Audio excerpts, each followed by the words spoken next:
Hello, welcome to Glazing with Amaco. I'm Kara, and today I have a few different things for how we're going to show you this latest glazing technique.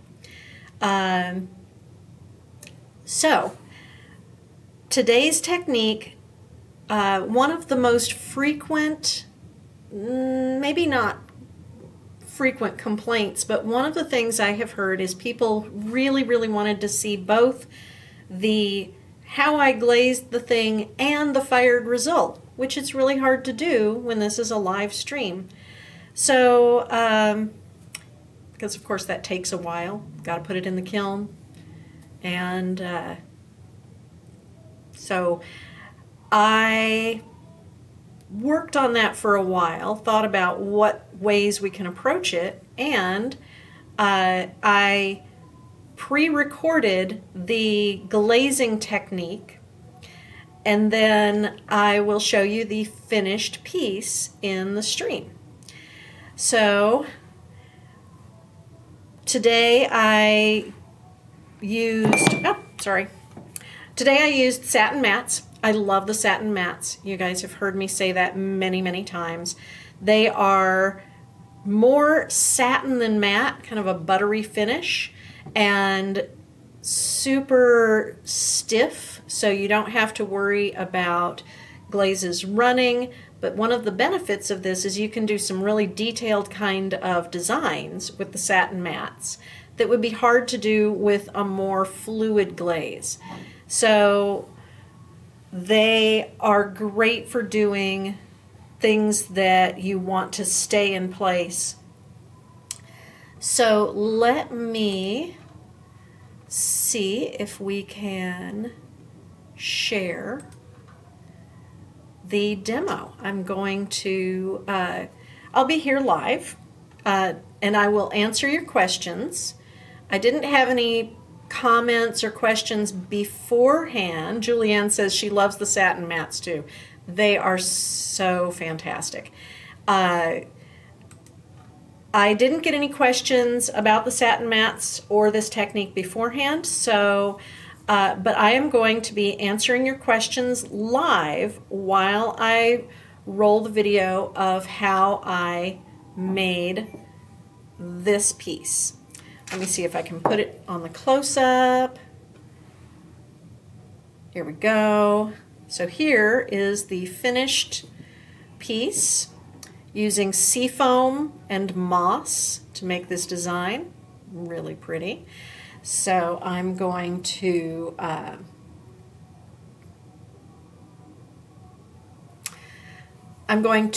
show you the technique, and I will be answering your questions and comments live. So if you want me to discuss something in more detail, go ahead and drop the comment in there and I will explain what I'm doing. In the meantime, I'm going to run the video.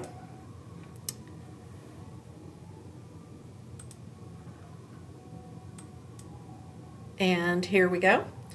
So here you can see I have my cup. I have my cutout. I printed this on a Cricut, but I've also done this technique with just cutting out the designs freehand. It works both ways. And in this case, you can see that it's still on the backing paper and it has a clear front. So what I'm going to do is I have my glazes, I have my seafoam, I have my moss, and I'm going to take that Cricut template, that vinyl cutout, and I am going to apply it to my cup. So that's the first step. So I peel off the backing paper. It can be a little tricky, but here we go. Peeling off the backing paper.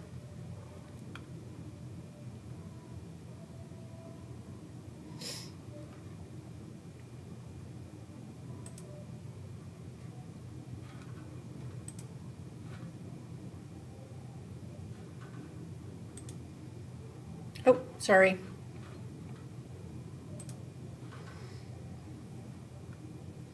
So I have peeled off the backing paper. I'm applying it to my cup, and I want to smooth it down.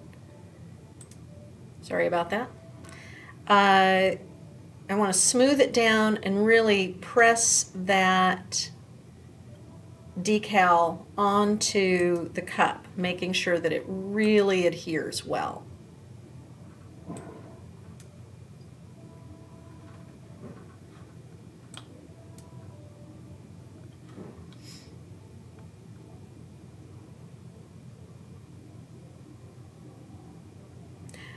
Now I do this because the front contact paper, that clear paper, can sometimes stick a little too well to the vinyl. So now I'm peeling off the clear, and I'm going to apply my Seafoam SM24. And you can see how immediately the vinyl, the glaze does not stick to the vinyl. It resists a little bit because it's shiny. Now if you were using like a matte paper, which most of the Cricuts are not, but if you were using a matte paper, it would probably stick more. But the vinyl, it does not stick. So I let each coat dry, and then I apply the second coat. And you can see this is one of the advantages of pre-recording this. Hang on a moment. So I let each of the coats dry. And Julie Wagner asks, what store brands of stencils work well? I have no Cricut. I don't know that there's any particular brand that works better than any other. They seem to all work about the same as far as I can tell. So if you get like just a generic vinyl stencil, that'll work. So that's 2 coats. Now we jump to where I have the 3rd coat on there, and you can see I'm glazing my 3rd coat. So this has been edited clearly because I had to wait for each of the coats to dry. And anyway, Julie, I think that any brand of stencil would work. And like I said, I have also cut these out by hand, and I'm going to show you this. So I also, now the trick is, I apply Wax Resist to the entire thing, stencil and all. Just apply the Wax Resist directly over. And I make sure to get kind of some space all the way around the stencil. I don't have to apply it to the entire pot, just enough to cover that stencil. There we go. Nice wax. Stickers, perhaps, Julie, you could use stickers, but but it has to be some kind of vinyl sticker because the paper stickers don't work very well. So now that the wax is dry to the touch, I take my needle tool and I pick the edge of the stencil off, just like so, and just peel it off. Yeah, it doesn't always come off in one piece. Sometimes it takes a little more urging, but usually I can get them pretty well. There we go, get those leaves. It may be hard to see the stencil on this underneath the wax, but it's actually pretty easy to see in person. I'm not sure how well it shows in the video, but it's very easy to see exactly where the stencil is. And then I use a brush to clear off all the crumbs because there are a few little crumbs adhering. And there we go. So there's my wax, and then I'm going to take my moss and apply it directly over the wax. And since it's been waxed, it's not going to stick to the design. It'll just stick to the bare clay where the design was. It's not going to stick to the seafoam. So that's why I use the wax, so that it's easy to to do this.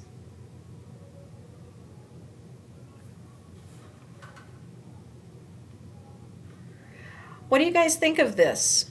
Watching the whole process in one short pre-recorded video while I answer questions. Do you like this format?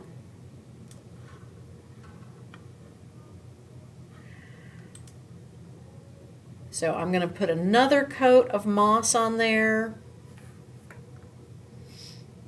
and let that dry.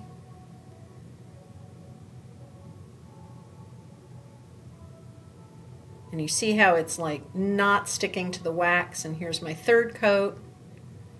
Now I'm just waiting until the part that's where the design is dry. So John asks, would this technique work with any of the Celadons? John, absolutely, this would work very well with the Celadons because they are also very, very stiff. So you can do the same kind of thing. Now some color contrasts would be stronger than others, but it still works. Rachel says she likes this format way better. It goes quicker. Julie and Nan love it. Bill says he loves it. Cheryl says, great mini workshop. I'm glad that this seems to work well because it certainly, I can show you all of the technique without having to wait while the glaze dries. So there I am cleaning up a little bit of the glaze off of the waxed area. Just trying to clean it up. It makes for it makes for a really easy cleanup. Julianne says, I'm curious to know if the leaves stay crisp around the edges against the seafoam. And when this ends, I'm going to show you the finished piece again, and I'll show you a couple other pieces that I've done with the vinyl transfers. It works really well, and I do get really crisp edges. So there, I'm going to clean it up just a tad more. Make sure that all of the extra glaze is cleaned up.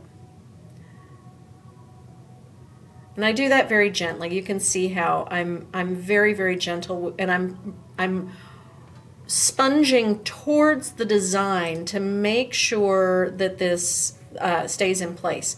Joanna asks, would this work with underglaze? And yes, it does. I've also done a Mishima, colorful Mishima technique, and it went back to the beginning. And I will be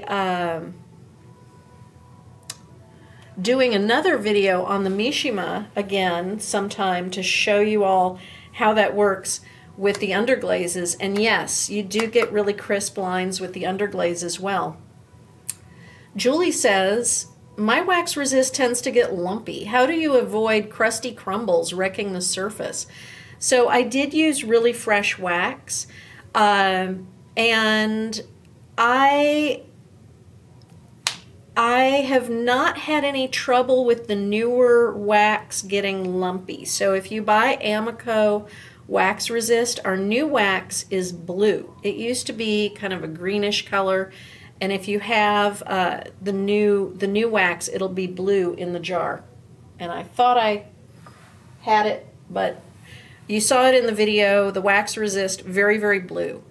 And Joanna says, was your sponge damp? And yes, it was. I used a clean, damp sponge to pick up the glaze. Julie, I think that you'll really like the new Wax Resist. It does make a big difference. Let me get a close-up. Here we go. You can see, Julianne, I hope you can see how crisp the lines are here. Very, very, very, very crisp. Very neat. But they are not super fine lines. Now you could do fine line with an applicator if you really wanted to. But let me show you some other pieces. I'll go back to the close-up. this is Satin Mattes. This is orange and yellow Satin Mattes. I mean, it looks pretty obvious. But this was all hand cut. So this was not using a Cricut vinyl cutter. This was just me using vinyl and scissors. So I just cut it out by hand. I did draw the design onto the vinyl before I cut it out, but I've done some of these kind of things where I cut out shapes and use them. So what I did is I applied the vinyl, painted the entire piece with orange, and then with the wax resist, and then peeled off the pieces of the vinyl and applied the yellow, and then sponged it back just a tad, and there you go. Very, very crisp. I love these bright colors. So fun. And then this one, I didn't use two colors.